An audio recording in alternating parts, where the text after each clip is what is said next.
La pression va continuer d'être très forte sur l'exécutif. C'est la deuxième démonstration de force qui vient d'être réussie par les syndicats. Pour la première fois, les syndicats en France, pour la première fois depuis très longtemps, sont descendus dans la rue ensemble. Bien sûr, leurs motivations ne sont pas les mêmes. On sait qu'il n'y a pas la même motivation côté CGT, côté CFDT, mais le gouvernement est face à un front syndical comme rarement nous avons eu depuis quelques années en France. Donc la pression va continuer à s'accentuer.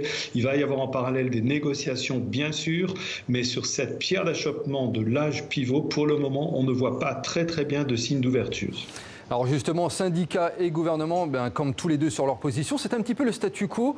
Et on ne voit pas bien quelle issue ce conflit pourrait prendre au final.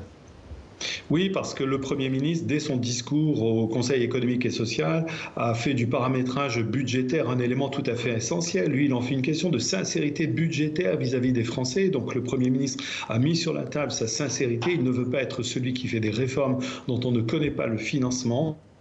Donc on s'est mis dans une situation qui pour le moment est une situation très bloquée. Il va falloir que le pouvoir sans aucun doute évolue et toute la question est de savoir de quelle manière le pouvoir peut évoluer sans que le Premier ministre bien sûr ne perde la face et qu'on sauve les apparences, c'est-à-dire qu'on arrive à un accord qui convienne aux deux côtés.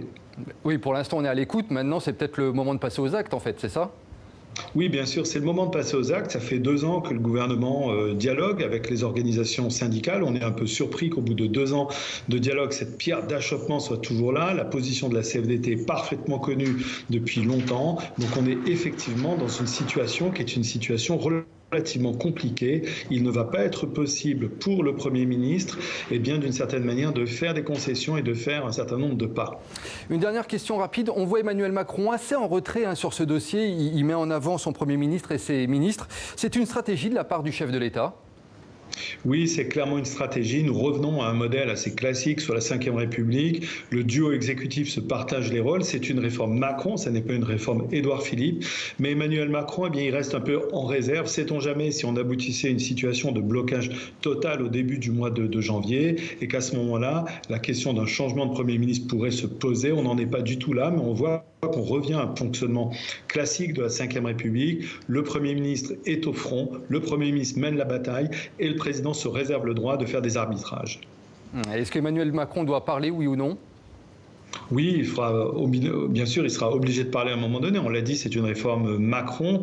C'est le cœur même du projet politique d'Emmanuel Macron que cette réforme. Donc le président, pour le moment, il observe le jeu de position, de voir qui va évoluer. Et notamment, à mon avis, il n'a pas perdu le contact avec Laurent Berger. Et effectivement, Emmanuel Macron sera amené à parler, sans aucun doute, avant les vœux du 31 décembre.